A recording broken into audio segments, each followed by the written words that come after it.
Let's just jump right to it. This is day 44. I was gonna do for day 43, but I'll probably do for day 43 tomorrow or something, or later, or whatever.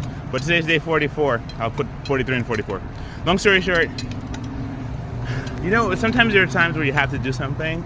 You're not trying to be a jerk or something, or trying to be like a mean person, but you can't just stand by and let people just dog people for no reason. You have to actually sometimes stand up and say something. And it was like, it didn't go the way I expected it to go. There's something happened today at work.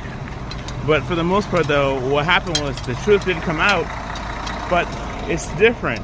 The Bible says that we don't fight against flesh and blood. We're not fighting against people. Because honestly, we're fighting against ideology. We're fighting against principalities and powers and high places. It's actually demonic warfare. We're actually fighting angels and demons. People always talk about angels. They forget about a demon part. Like you have to do some kind of incantation or something to invoke a demon. But the bottom line is, what happens is, the Bible says there's certain things that God hates. There's 7 things that God hates, And one of those is discord. Right? I was mentioning this today, and discord is where people actually cause, a rift for the sake of making a rift with no plan, It's one of those things where it's really sad because you're not trying to make sense to get things better. So, the easiest solution to any of these situations is just like, you just continue to help the person and then become that person's friend, Instead of talking behind the person's back. It's really sad. Because it's like we all do that, we all talk behind people's backs.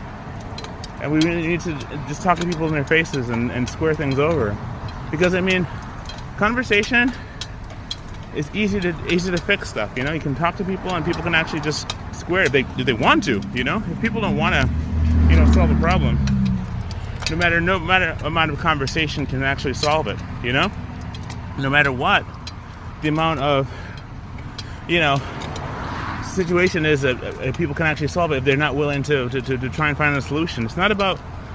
But one thing I noticed though was the person involved was not dealing with the issue at hand. It's like it didn't seem right that they would be so upset about such a situation when it's like, it's nothing to do with the person. It's kind of like,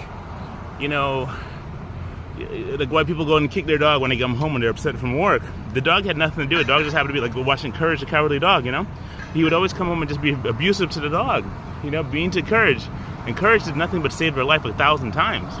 So it's like, this is a different situation, but at the end of the day, it's like we have people are hurt and they have weird ways of expressing hurt. You try to be strong, but sometimes you just got to cry it out, And this is the one thing I'm learning about the separation anxiety is that it really hurts, pain hurts.